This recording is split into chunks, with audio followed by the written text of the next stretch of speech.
The Australian Financial Review. Hello and welcome to 15 Minutes with the Boss.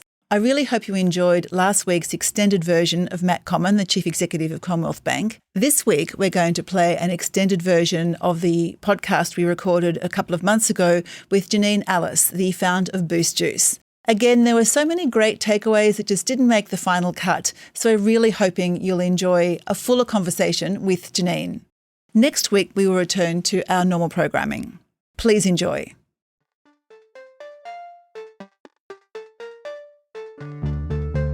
I really care about future Janine.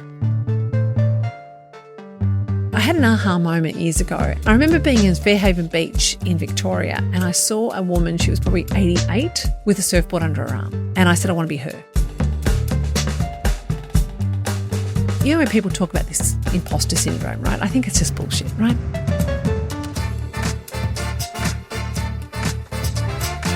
Hi, I'm Sally Patton, editor of Boss from the Australian Financial Review. And welcome to 15 Minutes with the Boss, a podcast about success and failure and everything in between. And along the way, we're hoping to get some great advice from our leaders. My guest today is Janine Allis, the founder of Boost Juice and the chairman of Retail Zoo. Hi, Janine. How are you? Good. How are you? Very well, thank you. Thank you so much for coming in today. You are the founder of Boost Juice and the chairman of Retail Zoo, which houses Boost, Salsa's Fresh Mex Grill, and Betty's Burgers. And you also sit on the board of Kogan, the online retailer. You started Boost in 2000 when you were 32, and there are now 850 stores in 13 countries, and you also have about 60 Betty's Burgers. That sounds like a lot to keep you busy, but on top of all of that, you are a previous winner of the Telstra Businesswoman of the Year, and you've appeared on Shark Tank, Australian Survivor, Celebrity Apprentice, and Gordon Ramsay's Food Stars. You're everywhere. Yeah, I know, yeah. I've been busy. I say yes a lot. You do, yeah. Actually, do you make a point of saying yes? I do. I think life's more interesting if you say yes before you say no, because no means safe. No means, you don't need to put yourself out there. So for me, yes has been fun. Ah, that's interesting, yeah, because no means not taking any chances. Yeah. And the status quo absolutely doesn't change. I love that. We won't waste any more time. The clock starts now. And my first question is, and I'm slightly nervous to ask this in your case, what does your morning routine look like? What time do you get up?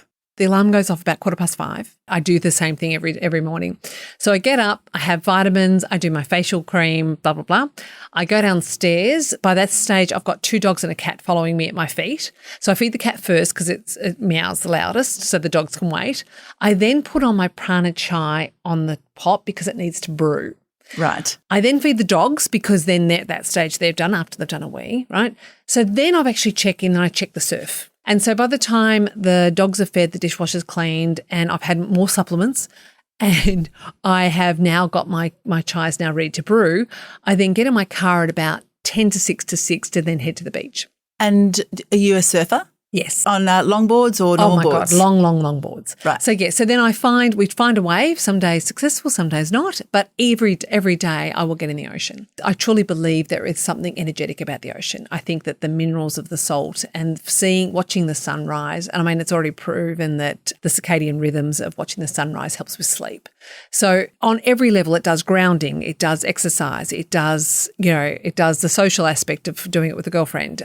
It does the mental thing of the challenge of doing surfing, which is huge. And I just get out of the ocean, have a coffee, have a laugh. You break down that wave or that thing you missed or how you stuffed it up, and then you get on with your day. Oh, wow. So have you surfed for a long time? No, not really. I started surfing when I was 40 and I was living in Melbourne, so it was kind of difficult because it would only be on weekends or on holidays. And it was only when I moved to the northern beaches of Sydney that the beach was just there that I went, right, okay, well, I liked it, but I never had the opportunity. So then, I got my favourite board and, me and my board go for go in the water every day. Wow, fantastic. So in addition to all those vitamins, do you also eat breakfast? No, I don't eat breakfast. I'll come back in the morning and after my chai, because my chai is pretty juicy. I do Chobani has a no sugar yogurt. right? And I'm, again, very routine. So I do that and I mix in with that creatine and resveratrol into the yogurt. And then I do a fibre in there. And then I add in there, again, low sugar muesli, which is a cocoa. And so that's what I have in the morning. I have that while I put the sauna on to then go in the sauna. So when you do the sauna thing, is that a hot, cold, or is it just a sauna? It's sauna and then I jump in the pool. Right, okay. So you are doing a bit of hot and cold. Yes. Okay, yes. That is quite a routine. It is, and it's the same thing. Like now I say that, look, I travel interstate and, things get thrown out, but that is my routine that really is working for me. Okay. My next question is, can you tell me about a pivotal moment in your career, a project that you took on or something that you did that really changed the nature and the whole path of what you were doing? Look, I think it was starting Boost. I was a publicist at the United International Pictures for a movie company and, we dabbled in a couple of things. I had 3 little kids at home and it was, life before and after. And I think the interesting thing with Boost was naivety got me into it because I thought, how hard could it be? Right? No one told me. If I said to them, oh, by the way, I'd like to start a juice bar with no business experience, not a degree in anything. Apparently, I'm actually the only degree I've ever got in my life is a yoga instructor degree. So I'm actually a yoga teacher and that's kind of it. Right. Yeah. And so for me, it was really being this young woman on a massive learning curve of how to actually work out how to run a business because I found the weight of getting it right was huge. But I also believe that I'm not an expert, never will be, but I'm a student. And so I was a student of business and how to learn doing business was doing it. So did you think long and hard before you set up Boost or did you just think, that's it, I'm going to do this? That's it. I saw the category in America of the smoothie category. There was nothing in Australia at the time that had anything that resembled food. It was fried this and fried that or hot pies. And so for me to start a business that could get more fruit and vegetables in people's diet was like really appealing to me. I wanted to create something that I wanted to go to as a customer. And that was the philosophy. Okay. So what was the hardest part about setting it up at the time? I think everything.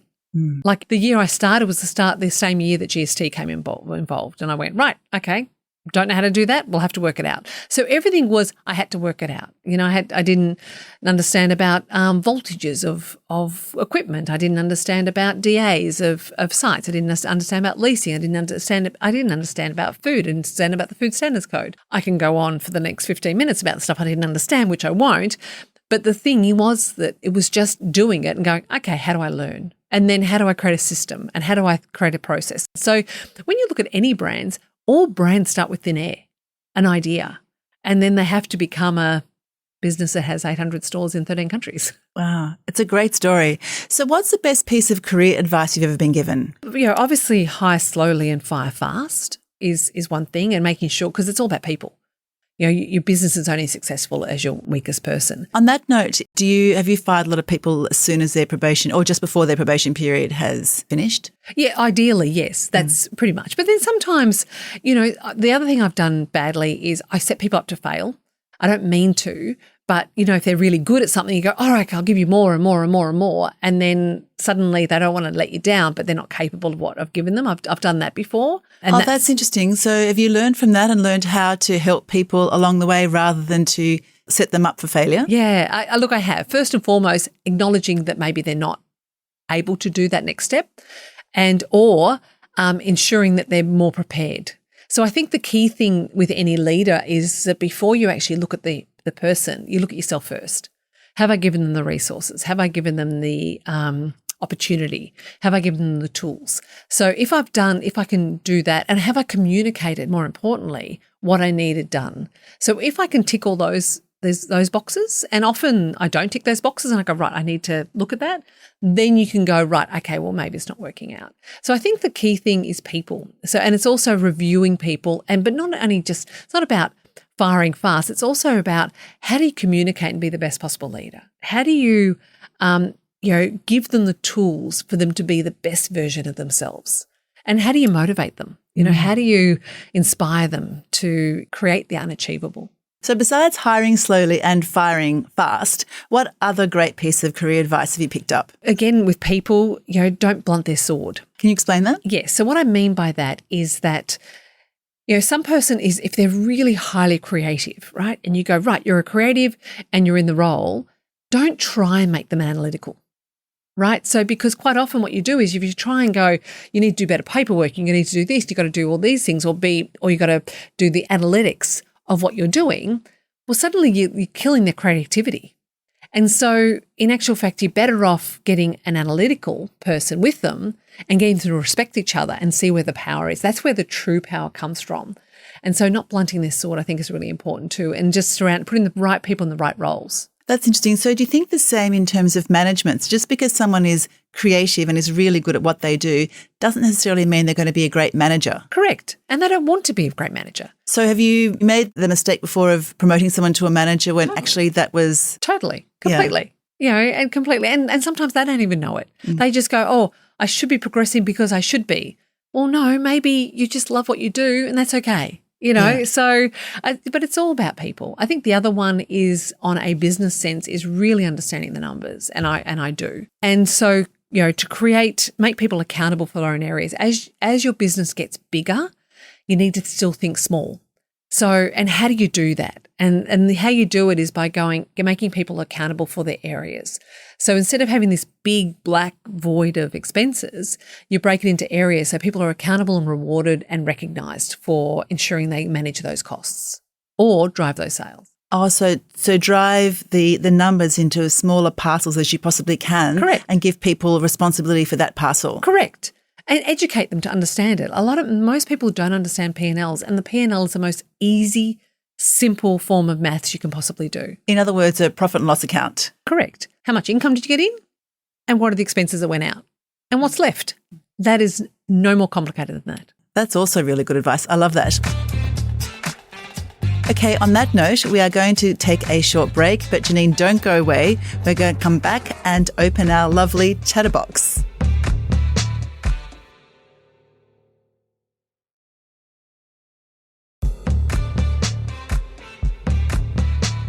Welcome back to 15 Minutes with the Boss. I am Sally Patton, the editor of Boss, and I'm here with Janine Allis, the founder of Boost. Now, Janine, this is our section called the Chatterbox.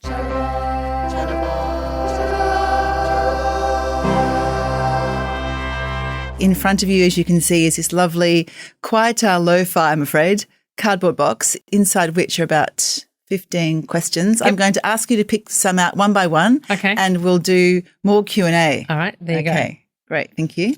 What's the best or worst business idea you've ever had? Let's go with do you have business ideas all the time? No, not necessarily. Oh, okay. No. I suppose, but early on, there was something called Hairy Harry's in early days, which I thought it was going to be a children's hairdressing salon that they have, specifically for kids. I saw it in France. I thought that'd be a great idea. And then I did the business plan and went, it's not going to make any money. And I'm not a hairdresser. So, but it was a nice idea, but no. The other one was Tossers, which was a salad bar, but didn't realise that there was a lot of English landlords and they didn't really like the name Tossers because Tossers in England. That's true. Kind of means not the same as tossing a salad. So, dun-dun. So if you happen to sell your current businesses and you could set up another business, do you know what it would be? Do you sort of ever think about what that might be? Yeah, I think I would like to set up a cutting-edge health retreat one day. And you still might do that? Yeah, maybe. Who knows? Yeah. Wow. Okay. Yeah. Is it one where you're going to help me to live until I'm 100? Yeah, why not? Excellent. Okay, yeah. Loving that. Have another fish in the box. Let's go. Okay, here we go. Okay. In your experience, what is the best way for people to get a promotion? Do a great job and don't be pushy about it, but make sure the right people know that you're doing a great job. And I think that when you're going for a promotion, don't just sit in front of your boss and tell you why it's good for you. You need to explain it to them why it's good for the business. And is that effectively saying this is what I could do for the business and this is why I think I'm the right person? Correct. Through evidence. You've noticed that I've done this, and I achieved this, and I beat my budget, and I did this. I'd really like to progress. And then I would say to them, what do I need to do with courses or what do I need to do to achieve my goal of that promotion? So instead of just going, I want, say, all right, this is what I believe I can give to the business, but also this is the path I'd like to take. What do I need to do to achieve that? And do you find that women are less good at doing that than men? Less so now. Mm-hmm. Oh, that's good. we've got to remember that we are not a robot. We are human beings that have got thousands of years of DNA in how we are, right? So yes, the man goes up, he goes, kills a lion, he comes back and we eat it, right? Women are social, right? So even today, if you look at any major overseas charities, the most effective charities is when they give the money to the women, right? Yes. We all know that, right? Because they will look after the group. So women definitely need recognition, but I think women are now starting to go, we also need to be rewarded for that. If there's any women listening to this, recognition is important and we should, but equally know your worth. Financially as well as in other areas, correct, in other aspects. correct. Yeah, okay. No, I like that. Okay, next question. Let's have a go. Who is the person outside of the business world whom you most admire and why? You know, I don't put people on pedestals. And I learned that when I was 21-year-old working on David Bowie's yacht, because I always thought there were special people, like there was people that were like super people and there was just us. And when I actually worked with Bowie, I met Mick Jagger and David Bowie, Michael Caine and Robin Williams and Eric Idle and all of these type of people. And I realised they were just people, right? And then I was a publicist for the United International Pictures and I met someone like Patrick Stewart. And he's not the captain of the Star Trek Enterprise. I thought he was, but he's not, right? so in actual fact, so musicians, you know, certainly admire, God, you know, the talent of people who can act and they can sing. I mean, God, I admire their talent. That's extraordinary. But I think it's people that make changes in the world, like Fiona Wood, you know, who is an inventor of skin for burns victims, which is life-changing. She was Australian of the Year and she did skin grafts for burn victims, you know, and then you think of Warren Buffett, right? Warren Buffett, who is a simple, clear communicator and speaks a lot of sense to a lot of people who want to invest, right? So there's people like that I go, wow. And what he uses his money for is to literally change the world. You know, Bill Gates. Bill Gates wanted to help sanitization in third world countries. Because why? Because it is important. Right? Yeah.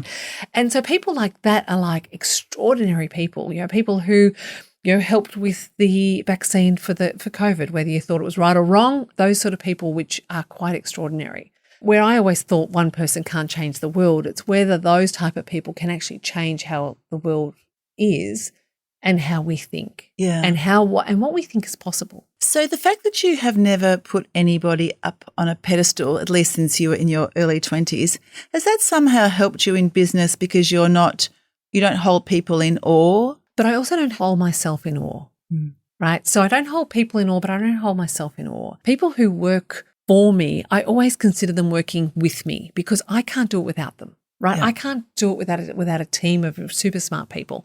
And that might be the local lawyer or the local accountant.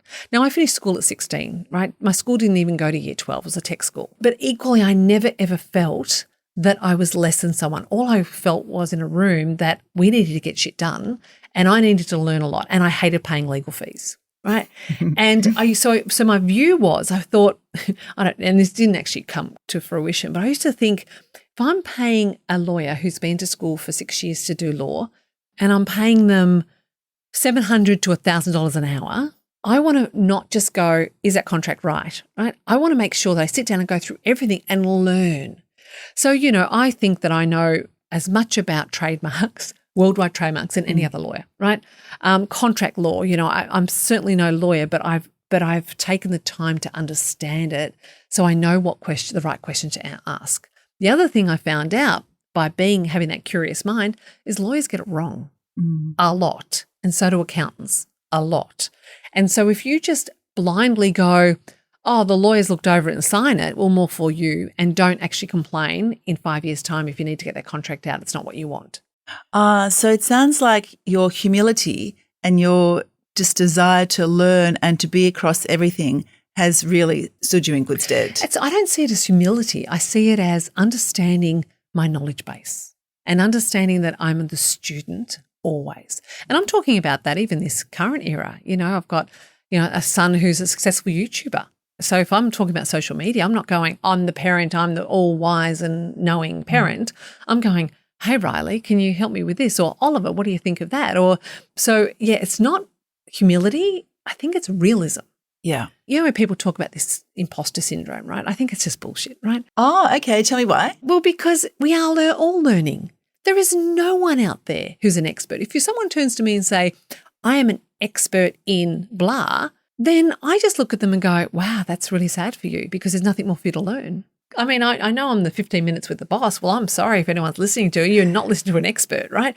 But as soon as someone thinks they're an expert, that means that they don't need to learn anything else. They're an expert. Oh, that's interesting. So if we're all learning, then there's no such thing as imposter Of course syndrome. there's not. No, we're just learning. Yeah. You're just there on the curve and you're learning. Yeah. So when that someone sort of goes, I feel like I'm supposed to be, well, no, you're supposed to be wherever you are. Yeah. That's okay. That's great. Okay, next question. Have a fish in the box. So tell me about your favourite health hack, assuming you've only got one. You've probably got lots. Can you point to a couple? I'm an early adopter in the health hack. So let me explain why health is important to me. I really care about future Janine. About future Janine, right? I care about her. So I want to have the discipline today to ensure that future Janine's okay. So what does that mean? Right. For me, it means that I get good sleep, I don't drink much alcohol, I exercise, and I eat relatively well, right? I know that sounds like I'm an incredibly boring person, but I've also got the curious mind about what's out there. So it's people like David Sinclair, Peter Attia, who are really leading the way in longevity. You know, there's a Japanese scientist that actually discovered something called Muse stem cells, MUSE. And these are cells that come from umbilical cords and other sort of blood components that actually are super strong. And they are now doing IVs with stem cells using these Muse cells and actually having some incredible advancements on spinal injuries and MS and all sorts of things. It's actually quite fascinating research. So I'm sort of fascinated to look and investigate all of these different hacks that can help future Janine be the best version of herself. And is this because you want to live until you're 100? No. You know what it is? I had an aha moment years ago and I saw a little old lady walking with a walker and I sort of, I thought, oh God, I do not want to be her. I remember being in Fairhaven Beach in Victoria and I saw a woman, she was probably 88, with a surfboard under her arm. And I said, I want to be her. And so that was my aha moment of going, I can choose. And I also decided that every decision that I make today dictates which version of myself I will be. And I feel great. I have a red light bed at home. So it looks like a solarium, but it's actually red light. So I lay in that every day and I love it. So a part of that morning routine of saunas, I end up with doing a bit of yoga and I end up in the red light. And so, so I'm finding that, I'm feeling the best I've ever felt. So that would be one of your hacks, maybe a red bed. A red bed. And what supplements do you take? Oh God, how long have you got? No, I've got resveratrol, MNM. I take omega-3, I take ginseng, ginkgo biloba, I take creatine, I take vitamin D. So I take sort of a range. And then how much sleep do you get a night? I like to be in bed by 8:30, 9 o'clock. Mm-hmm. So I'd like to get a good 8. And I mostly get 8, uninterrupted 8 hours sleep. Okay. Oh, and I'm also on and a massive fan of HRT. Oh, okay. It works for you. There's a curve that actually goes up with regard to increase of all sorts of mortalities. And then the curve when you are taking HRT, it also makes sense to me. I don't know if on the most simplest terms is that as soon as you cannot bear children, the body goes, well, not what's the point, but it kind of goes, what's the point? So I think if you're continuing to keep your hormones in balance, then your body is in balance. And I implore women to at least do the research on it. Well, I wish you luck and I have every confidence that you'll be surfing when you're 88. Yeah, that's the plan. Great. Okay, have another go in the box. Okay. What part of your job don't you like? Filling in forms. I think that is just the most monotonous thing. I'm lucky enough to get a PA. So most of the jobs I don't like, she gets. So, being on hold for Telstra, waiting for builders to turn up and they don't turn up, filling in forms, dealing with bureaucracy. It just does my head in. Are there parts of leadership that you don't like so much? The people part sometimes I really struggle with. I love the people part when you're seeing people develop and being the best they can be. And I hate the people part where, people don't do the right thing in the business or that they do the right thing but, they're not quite good enough at their job. I'm not very good when people tell me problems because in the back of my head I go, oh, really? But externally I go, oh, really? So your dog broke its leg. That's sad. I'm sorry, it did. But I also believe in verbs and saws. And what that means for me is people who are victims, entitled, rescue and blame, VERB, which is the people who come and go, I deserve a promotion because I've been here for a year, or the mistake happened and it wasn't my fault, or I'm entitled to work from home, right? So those sort of things is like they're verbs, right? But if you can change your life and become a saw, which is solutions. In business, there's always problems, but if you constantly train your brain to go to solutions, ownership is actually gives you power. SAW is solutions, ownership, accountability, and responsibility. Right. So I hire on that. I promote on that. I look for people that has that. I do business with people that are the SAW. So I truly believe that if you have everyone who is accountable and will call it when they get it wrong and are solution-based, you can achieve anything. I love that. So one side just equals complacency, I guess. Yes. Ultimately. Victims, yeah. Victims. Yeah. And on that note, Janine, you have finished with flying colours the Chatterbox section.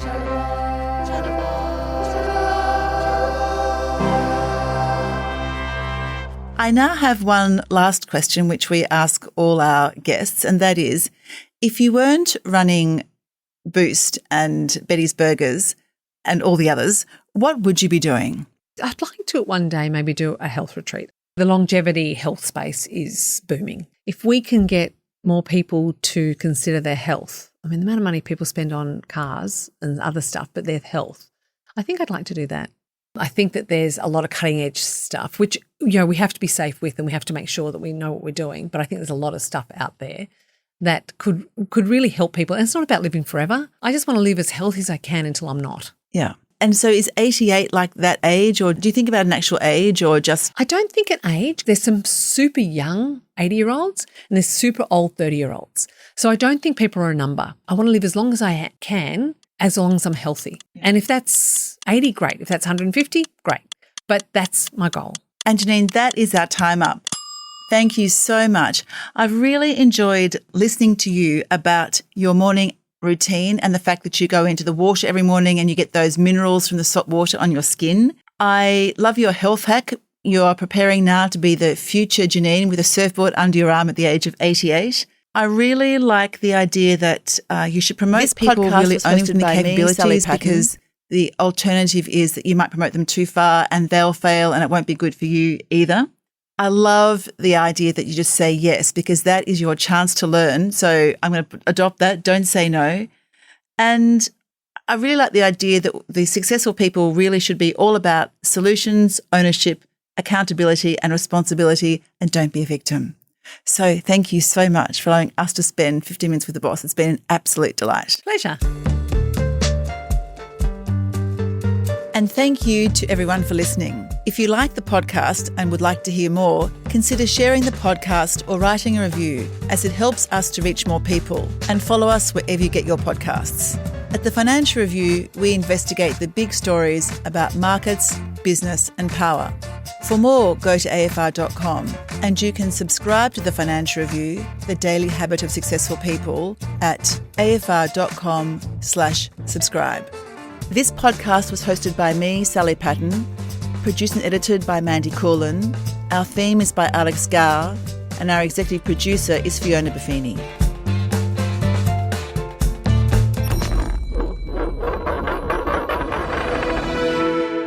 The Australian Financial Review.